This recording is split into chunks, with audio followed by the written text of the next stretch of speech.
Hello everyone, I'm Darius and welcome to my first video. First of all, I have to say that I'm not a native speaker of English, so please be merciful, I'll improve, promise. Today I want to talk about Augustus and his climb for power that will bring him to establish the imperial regime in Rome. Gaius Octavius Turinus was born in the 63 BC in a not particularly powerful family of the equestrian order. He had some important ancestors, but very back in time, and his father achieved the not easy goal to become a senator, but he was a homo novus, a man whose family never held any public office. The single big advantage Octavius had came from his mother, because she was the nephew of Julius Caesar. In fact, he was able to make Caesar appreciate him enough to be taken under his protective wing. That's why Octavius was in Macedonia with the army of Caesar preparing for the war versus the Parthian Empire when his uncle was killed. When the Caesar's will is unsealed, it's learned that he adopted Octavius and named him his heir. This created a total astonishment in Rome. Everyone expected that Mark Antony, the other main character of this story, was the chosen one. Nobody expected that the 19-year-old grand nephew with zero experience in military and political matters would have been chosen by Caesar. That day Octavius taken the most important decision of his life. Caesar appointed him as his heir, but no one would have given him anything. He had to go Rome and claim his rights, alone, without political support, playing the Game of Thrones against the most powerful man in the Republic. But he didn't back out. He grouped with some trusted friends and went to Rome. Meanwhile, in the city had formed three opposing factions. First, we have the Liberators or Liberatores, the assassins of Caesar allied with the Senate who pushed for the restoration of a strictly republican order. The second is Mark Antony, who had a great popular support, trying to follow the path of Caesar. Lastly, there was the veterans of Caesar's army, asking for the rewards promised them by Caesar, essentially farms in Italy. When Octavius arrived to Rome, these factions was already well established. For example, Mark Antony already began a smear campaign against Octavius to take over the inheritance of Caesar. He spread the word that Octavius seduced Caesar and that he earned the designation to heir with his sexual performances. In this moment, Octavius had two goals: take possession of the fortune of Caesar and find his vengeance against the Liberators. He began with the inheritance issue, and he did it in a very clever way. In fact, he didn't focus on his rights, but on the duties that would have come with the recognition. He became the leader of the veterans who was asking for the rewards, and he demanded to have access to the fortune of Caesar so he could keep the promise of his adoptive father. He was able to persuade some influent senators, first of all Cicero, falsely saying that he didn't want to become a new Caesar. The senators underestimated him. They thought that he was less dangerous than Mark Antony because of his young age. Well, they was wrong.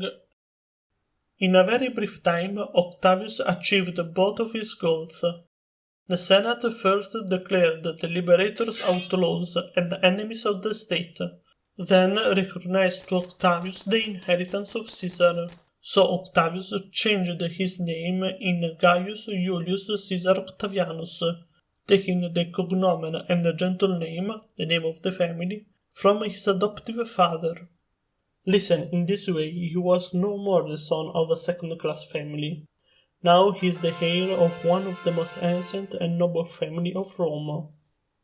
Meanwhile, Mark Antony was attacking the city of Mantua, controlled by one of the Liberators, Decimus Brutus.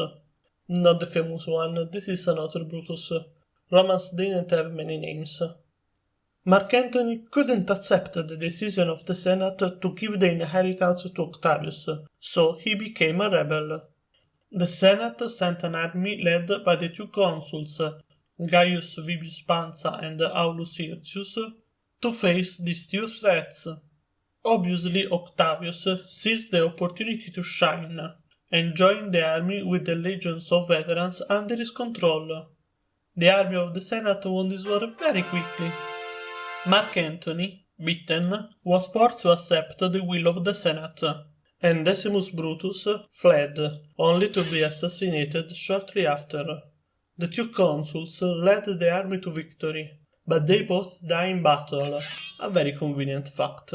So Octavius managed to take all the credit of the victory, even if he did nothing. Octavius wasn't a good general, but this wasn't a big problem. He was a first-class politician, and he proved it creating an alliance with Mark Antony, his enemy, immediately after the war. Back to Rome, Octavius forced the Senate to appoint him consul, using the army of veterans now fanatically loyal to him. Then he created a second triumvirate with Mark Antony and Aemilius Lepidus, Caesar's second-in-command. The three took all the main positions and the richest provinces.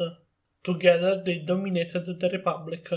Take note, has passed just a year and a half since the assassination of Caesar. Octavius was just 20 years old, and he had already reached the summit of power. The first thing the new triumvirs did was to write long lists of people declared enemy of the state and condemned to death. These lists are called proscription lists. The idea was to punish the liberators and their supporters, but casually, many personal enemies of the triumvirs got included in these lists, especially the wealthy ones. All the riches of the proscripts were to be confiscated.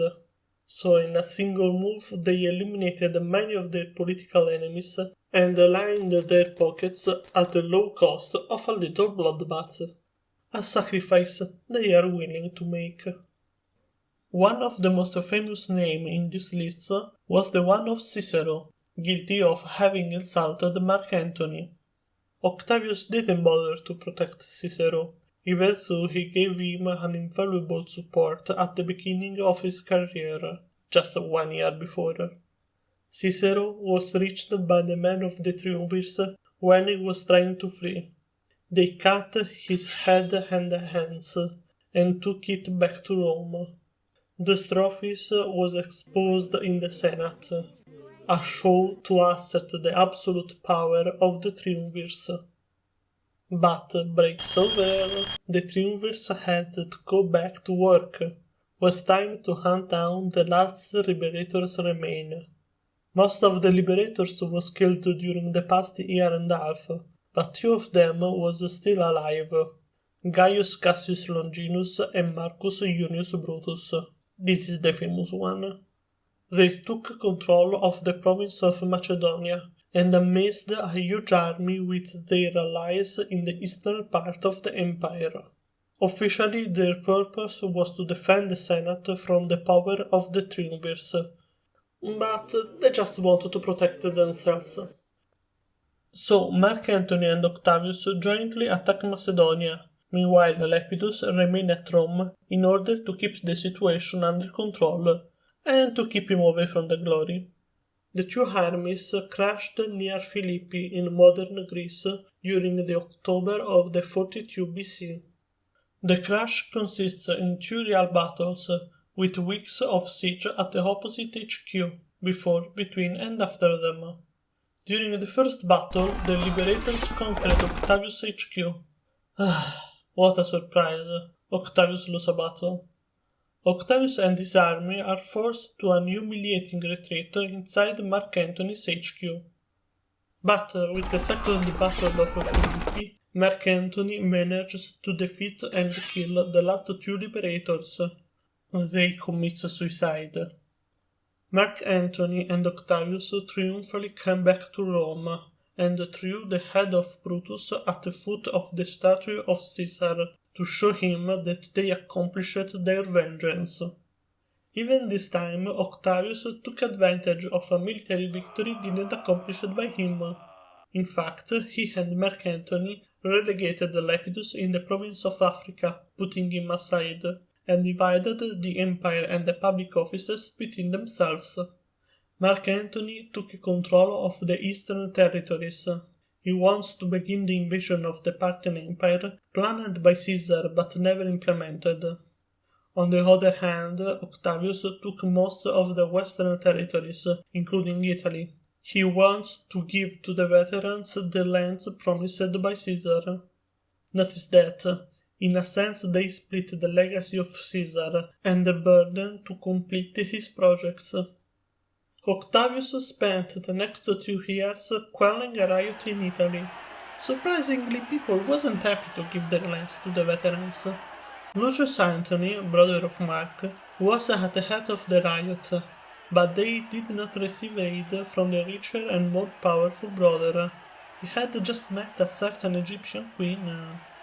The riot was condemned to failure without support from the outside. Indeed, Octavius crushed the riot and destroyed the city of Perugia, the main fortress of the rebels. At least Octavius expropriated all the lands of the rebels, and now he have the farms he needs to reward the legionaries of Caesar, finally honoring his commitments. This war officially ended in the 40 BC, when Mark Antony and Octavius signed a peace treaty in Brindisi. In this treaty, they officially defined the division of provinces and offices. The peace was reinforced by the marriage of Mark Antony and Octavia Minor, the younger sister of Octavius. Selling sisters and daughters was a common thing in peace treaty, a habit that will continue for a long time. Now, Mark Antony was already in love with Cleopatra, and everyone knows it, but this fact wasn't an obstacle. There is no space for love in political marriage. The Peace of Brindisi de facto established the end of the Republic. It just remains to decide who will be the first emperor. Everyone knows that the war between Octavius and Mark Antony was unavoidable.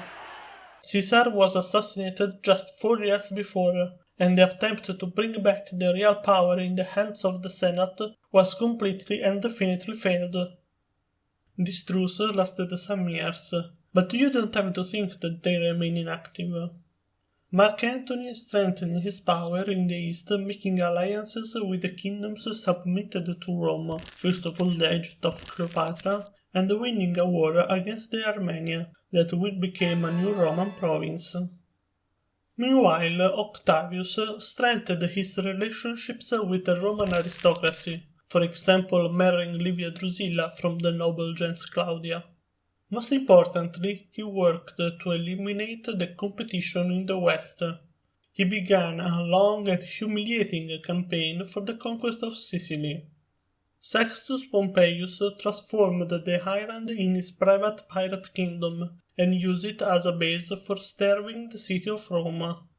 At the end, Octavius achieved victory, thanks to a fleet loaned by Mark Antony in exchange for some legions that Octavius would never send to him.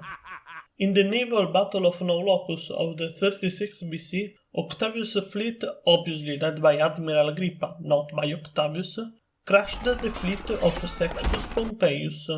The pirate managed to escape just to be captured and executed by an officer of Mark Antony in the east. Octavius fails to do even that. Immediately after that, Lepidus, the third triumvir who nobody remembers, rebels toward Octavius because he was sick of being set aside by the other two.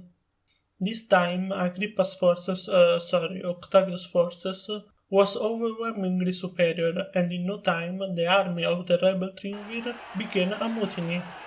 Now Octavius is the undisputed ruler of the western part of the Roman world, like Mark Antony is the ruler of the eastern part. The next years passed very quickly, but meanwhile Octavius consolidated his power in the west, Mark Antony chose a life of pleasure in Cleopatra's court. In this way, Mark Antony alienated the Romans, who considered very negatively the decaying Eastern customs. When they will arrive to a clash, Octavius was at the peak of his power. with the full power of Rome to his side. But Mark Antony will be able to count on the richer eastern provinces of the empire and on the alliance with the powerful Egyptian queen, who became his wife after he divorced from Octavia. Initially, the popularity of Octavius was not so big, but he won the favors of all Rome with another of his bold and unscrupulous moves. He stole the testament of Mark Antony from the Temple of the Vestals, a risky act because it was a very serious sacrilege against one of the most important religious cults in the city. But everyone forgot the sacrilege after his next coup d'état, when he personally read the testament before the Senate. Mark Antony had left the eastern territories of the empire to the children born from his relationship with Cleopatra, acting like an eastern king who used his kingdom like a private property. We have to remember that Rome was not just a city, it was a concept, a strong concept, well rooted in the mind of every Roman. Every one of them was part of a greater whole, and no one, even the most powerful of the men, was bigger than Rome. For instance, the various rebels we seen in this video was political rebels. They continue to be part of the whole called Rome. Acting this way, Mark Antony betrayed this concept and tried to put himself outside and above the community of the Romans. But let's go back to Octavius. Obviously, he already knew the content of the testament, otherwise he should never try a so risky move. This reveal makes lose most of Mark Antony's influence over the Roman politic and gave to Octavius a valid casus belli, so he declared war against Cleopatra. It was a pretty short war, ended with the Battle of Accio of the 31 BC, where Octavius' fleet defeated the fleet of Mark Antony and Cleopatra. Take a guess, who commanded Octavius' fleet? Not Octavius, obviously, it was Agrippa. We all know that shortly after, Mark Antony and Cleopatra committed suicide, leaving Octavius without enemies and allowing him to conquer Egypt and to use its gold to reward his soldiers. Octavius is the supreme ruler of Rome, and signaled his triumph with a brilliant last surprise move. He presents himself before the Senate and puts back all the special powers he took during the emergency. But the Senate was no longer able to govern without him. They gave back and increased the special powers to Octavius, and they honored him more than every other man before. During the next years, he will remove the remaining powers from the Senate and other offices and assign it to himself. He will never abolish the republican institutions, maintaining a democratic facade. In the 27 BC, he will be crowned first emperor of Rome, taking the title of Augustus, that means worth of veneration. We are at the end of this video. Octavius will reign until his death in the 14 AD, in a time of prosperity and peace. At least, internal peace. I mean, there are no more civil wars. Rome is still Rome. But this video will not be complete without talking a little about two men, essential for the rise of Augustus. They are Marcus Vipsanius Agrippa and Gaius Clinius Maecenas. Agrippa was a lowborn, childhood friend of Octavius and his main military commander. We already seen that most of the military victories of Octavius were his work. Beyond his great military successes, he spent his life ruling various provinces, fighting the barbarians, and improving the infrastructure of the city of Rome. He will even marry the daughter of Octavius, Julia Maior. Maecenas, in the other hand, was an incredibly rich politician. He was a crucial ally for Octavius, especially at the beginning of his climb for power. But most importantly, he was the man behind Octavius' propaganda machine. He supported young and promising writers like Virgil or Horace and introduced them to the highest aristocratic circles. In return, they dedicated their works to him, and more importantly, they modified the tones and purposes following the instructions of Mecenas, who used them to the benefit of Octavius. He is so famous for this practice that in some languages, like Italian, his name is a synonym for patronage. Octavius reached and kept the height of the power thanks to this informal triumvirate, based on a true friendship. Thank you for having seen this video until the end, hope you have fun. In the description you'll find the book I used for write this video. If you have suggestions, critics, advices, everything, please leave a comment. And remember, there is a history in all the things. See you soon. This is Darius, signing off.